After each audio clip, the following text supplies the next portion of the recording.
అప్పుడు చంద్రబాబు నాయుడు గారు ఎలా ఉండేవారండి ఎన్టీ రామారావు గారితో? చంద్రబాబుతోనే వ్యక్తిగతంగా నాకు సంబోధించేది ఆయన అన్నాన్ని నన్ను పిలుస్తుండే, అన్నానే పిలుస్తుండే.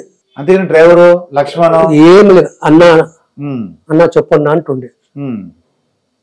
ఆ సొంటి అంత మర్యాద ఇస్తుంటే నాకు ఆయన.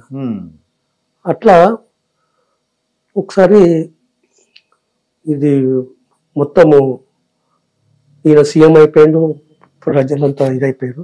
అయితే నేను అప్పుడు చెప్పిన సార్కు, సార్ ఆయన బాబు దగ్గర 90 మంది ఉన్నారు, మీరేమో ఏం తెలియనట్టు ఉంటున్నారు, 30 మంది ఉన్నారు, సెక్రటరీకి దిగుతా బండ కూర్చున్నాడు.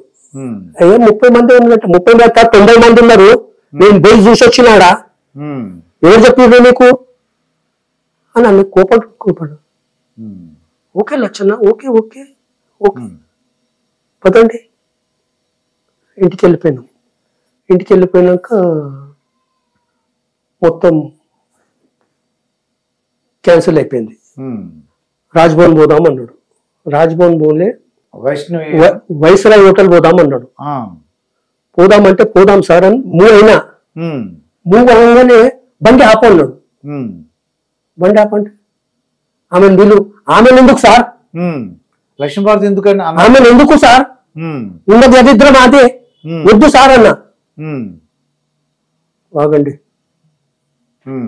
ఆమె వచ్చేసింది, వచ్చి బండ్లో కూర్చున్నాడు. వైస్రాయ్ పోయినాం. అప్పుడు మీరే డ్రైవ్ చేశారు? నేనే చైతన్య రథం నడిపిస్తున్నా, చైతన్య రథం నడిపించుకుంటూ పోయినాం. అస్సలు చెప్పు ఆమె మీద వేసిర్రు. అది ఎన్టీ రామారావు కాదు, ఎన్టీ రామారావు మీద కాదు. పరిటాల రవి ఉన్నాడు, పరిటాల రవి మీదికెళ్ళి దుంకొనిక దిగిండు, చెప్పేస్తావు అని. ఒకవా నువ్వేం మాట్లాడుతున్నావు, సార్ మీద పడేస్తారు, ఆమె మీద వేసిర్రు. అగరు ఈమెను తీసుకపోకుండా ఆమె వస్తుంటుంటే, ఎన్టీ రామారావు వస్తుంటే అందరూ సారెంబర్ వస్తుంటారు, వచ్చేసేవరే అందరూ. ఈమె తీసుకుపోయింది మొత్తం దరిద్రం చుట్టుకున్నది. ఆవిడ ఇంకోటి వాళ్ళకి మైండ్ లో ఏం పెట్టేసిండు, మీరు పోతే మిమ్మల్ని మొత్తం క్యాన్సిల్ చేసేస్తాడు అందరినీ, మొత్తం ఎమ్మెల్యే అంతా తీసేస్తాడు, మళ్ళా రీఎలక్షన్ అవుతుంది అన్నాడు. ఆడ ఆ బుగులకు అట్లనే ఉన్నాడు. అట్లకెళ్ళే ఆయన పిలుచుకొచ్చుకున్నారు స్పీకర్లు. రామకృష్ణుడు ఫ్లైట్ లా, స్పెషల్ ఫ్లైట్ లో తీసుకొచ్చి పొద్దుగల అయిపోయింది. స్పీకర్ అసెంబ్లీలో తీర్మానం చేసి అయిపోయింది. అయితే అస్సలు సార్కు కోపం ఏడొచ్చిందంటే, సార్ది బరోడాల సార్ ఓన్ పైసా 70 లక్షలు పార్టీ ఫండ్ కింద పెట్టిండు, ఖర్చు పెట్టాలి.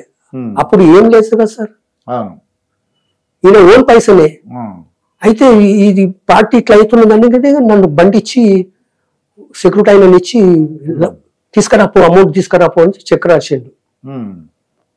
ఆ చెక్ రాకపోతే వాడు బెంకోడు ఇయ్యలే, ఇది పార్టీ ఫండ్ అని. అరే పార్టీ ఫండ్ రాదు నైనా, సార్ పైసా ఇది. ఆడ సార్ కోపం వచ్చేసింది, నేను సొంత డబ్బు పెట్టినా, నువ్వు పార్టీ ఫండ్ అంటావు. సార్లు కలవడానికి వచ్చింటే సార్ కలవలే, తిట్టి ఎలగొట్టేసిండు. ఎలగొట్టినప్పుడు నా దగ్గర వచ్చి,